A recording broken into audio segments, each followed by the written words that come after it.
Hello, everybody, and welcome back to NCAA 2004, and we're here at the very tail end of our season, covering some last-second stats here, and Maryland is your national champion. We have yet to have a repeat national champion in this entire season. Now, we've had the same teams make it. This is Maryland's second time making it to the BCS national title game. First time they've won it. They lost it in the second year, but they did win it this year. So looking over our stats here, Tim Lewis has himself a pretty similar season to last year. It's a little bit better, actually. Throws for a little bit more yardage that I didn't think would be possible. But to have a season like that and then not win the national title really bugs me. But he did win best quarterback. Didn't even get a Heisman votes, which is weird. Lamont Farrell has a pretty bad year. Has his worst year. 13 touchdowns, so it's really good. But Chad Whitaker has an even better year, so we could probably expect him to leave. Same with Tim Lewis. We'll probably expect both of those guys to leave, especially after winning trophies.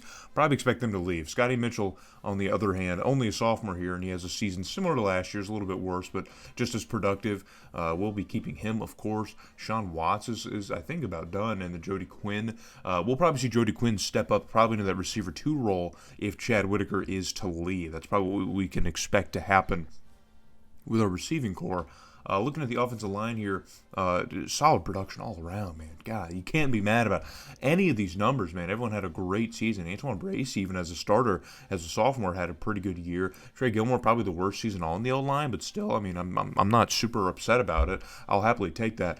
Mo Bernard leads the team in tackles with 67, 10 more than the next closest person here. Pretty big step up for him in his senior year. As far as TFLs go, and remember last year we had about 5 or 6 guys who had double-digit TFLs. This year we only have 3, so our defense was definitely not as physical and aggressive this season as maybe they were last year, which was pivotal in us winning a national title, man. We really shut down Nebraska, who had a great run game. It's because of how physical our defense was.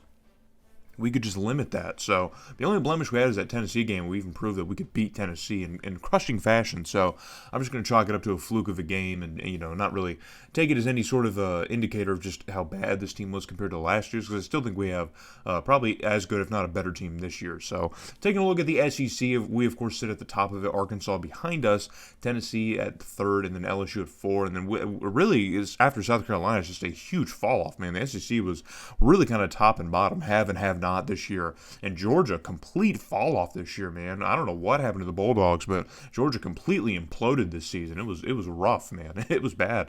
The SEC East was absolutely horrendous, man. Once again, South Carolina fighting for their chance, but just falling short to Tennessee. And then, we're holding on again, and Arkansas making things difficult once again. So Arkansas is probably going to remain to be a pretty big thing that we have to worry about moving forward in our division. So Maryland sits atop. We move into 2nd after beating Miami.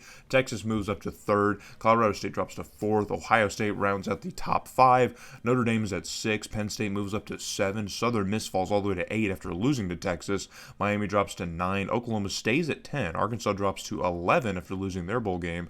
Iowa is 12. Oklahoma State stays at 13. TCU at 14. Fresno State moves up a spot here. Virginia Tech moves up a spot. A lot of small movement here in the teens, man, as Florida State rounds out the top 20. And then the 20 to 25 here, we got USC. West Virginia sneaks into the rankings. LSU sneaks back in, and then Missouri rounds things out with South Carolina losing their bowl game and falling to 23rd. So moving on to our all-season festivities, and this is exactly what we were afraid of, man. We're losing 3 of them. So Tim Lewis, of course, after winning Best QB, he's looking to leave. He's not really leaning on staying. Chad Whitaker has no interest in staying. He thinks he's NFL ready, and I believe him, so he's going to go. And then Terrence Bates, our 3rd DB on the roster, he's thinking about leaving too. And I mean, he didn't have that disruptive of a season, so I think he's got the skills. But I mean, that's like a round 5 type of dude. I don't know if that's like a high-end pick here that I would invest a lot of stock in. But on top of that, we're also losing Garrett Lewis, who was sitting behind Lamont Farrell for his entire career, so we've never really got to see him much outside of blowouts. We're also losing our starting fullback in Nate Allen. Eli Hoover, like receiver 4, is leaving. A lot of starters on our offensive line are leaving.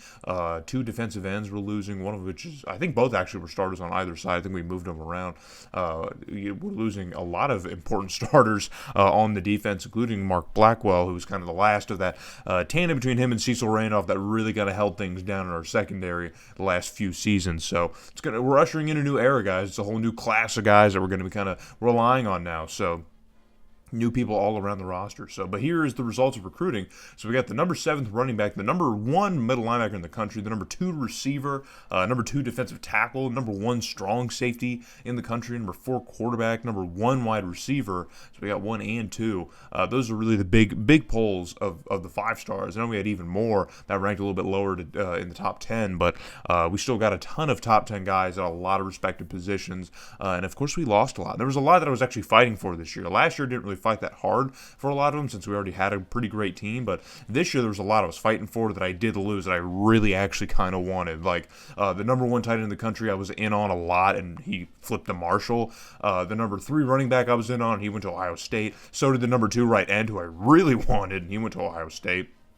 The number 2 running back went to Maryland, so Maryland's not going to get any worse. The number 3 guard, who I also really wanted, went to Southern Miss, and that really pissed me off, losing him to Southern Miss of all teams. The number 2 guard went to Texas, who I was really in on. Same with the number 7 defensive end. I was in on 2 big defensive end prospects. One went to Ohio State and one went to Texas. And then the top punter in the country, who we need a punter, went to TCU. And then the number 2 fullback, I really needed a new fullback because we lose Nate Allen, and he went to Ohio State. I really struggled getting a fullback and a punter guy, so I think we have not a walk-on punter. I think we got like a 1-star. I mean, I couldn't get them, man. They just wouldn't come to us, and it got too far in recruiting for me to just get them. So I forgot to switch through look through all 25 of the top 25 in recruiting. So there you get a glance. We are number 1 still somehow with everything that we did, but our classes are getting a little bit closer to the teams that are close to us in 2 and 3. So it used to be in the past when I would recruit in other series that we'd be number 1, far and away the best of any other team, but now we're kind of having similar classes to the teams that are sitting around us, which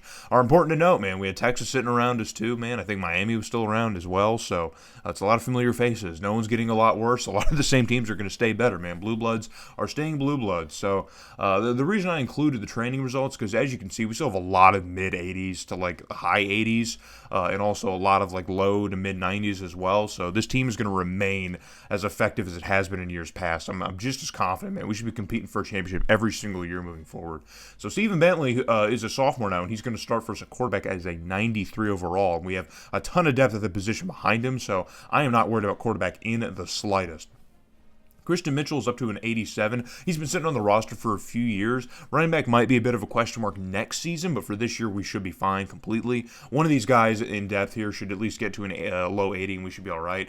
Marquise Houston is now up to an 87 as our starting fullback, so he should be fine. Scott Mitchell up to a 94. Jody Quinn only up to an 85, but with Thomas Samuels at an 84, we have the depth there. I'm not worried about it. We also have a freshman who's already an 80 overall and a 79, so we'll be fine in the near future with receiver. Sean Watts is back as a senior. I thought he might have graduated last year, but he's not. He's back as a senior. And then Carl Mann is up to an 84 already, so tight end's looking good. Antoine Bracey's going to start again at left tackle this time as a junior. Trey Gilmore's back for his junior year as an 89 overall left guard. Colin Lynch is a senior, his last season for us as a 92. We're going to have to move something around here at right guard. And we're probably going to put our backup, our center, Charles Gregory, is probably going to play at right guard for us as a junior. And then at right tackle, we can make another move at right tackle as well. And I'm just going to try and put the best people forward. We're going to put Antonio Watkins as a sophomore. He's a left tackle. We're going to put him at right tackle. And then on left end, we're going to have Pete Barons up to a 92 overall as a junior. At right end, it's kind of a hole. We kind of have a hole there. So Blaine Bolden's going to hold things down as a sophomore, but it's kind of a hole. Carter Calhoun returns as a senior as a defensive tackle, and then Kellen Cunningham behind him as a sophomore already. We have a young defensive tackle group, and they are very good already. So I think we're going to be good in the near future there as well. T.D. Dixon's going to start on the left side for us. And George Leon is a senior in the middle, probably the best player on the defense, the captain, I would say. And then on the right side, we're going to make a move around here because Pat Birch is just too good as a freshman to not use. He's the number 1 linebacker in the country. He's got to start as a freshman. He's just too good. And then at cornerback, we have Kenneth Jenkins here up to a 92. Harold Frazier is behind him, so we have a good 1 and 2 tandem there. And then we have Isaac Tyler, our backup strong safety, is 3rd. And then Mario Hughes, our backup free safety, is 4th. So we have better safeties than we do DBs, apparently. So that's what's going to happen. Rick Sloan up to a 97. He might be the defensive captain as a senior. So this is our last season with him. And then Nat Hoover, also a senior, up to a 99. So our safeties are freaking sick, dude. They are really, really good. John Bellamy's up to an 81 in his sophomore year. And then Dane Ross is our freshman 64 overall punter. Not super important. We're not super worried about how good the punter is, respectfully. And then this starts a schedule heading into next year. So I tried to do a top team, another kind of Power 6 team, and then a group of 5 teams. So we are playing number 8 Penn State to start the season off, man. So someone wanted Penn State. I wanted to play Penn State. So here we are. We're going to Beaver Stadium to start off year number 7. It's going to be a huge game, so I need everyone there, man. Thank you guys for watching, and hope to see you in the next one.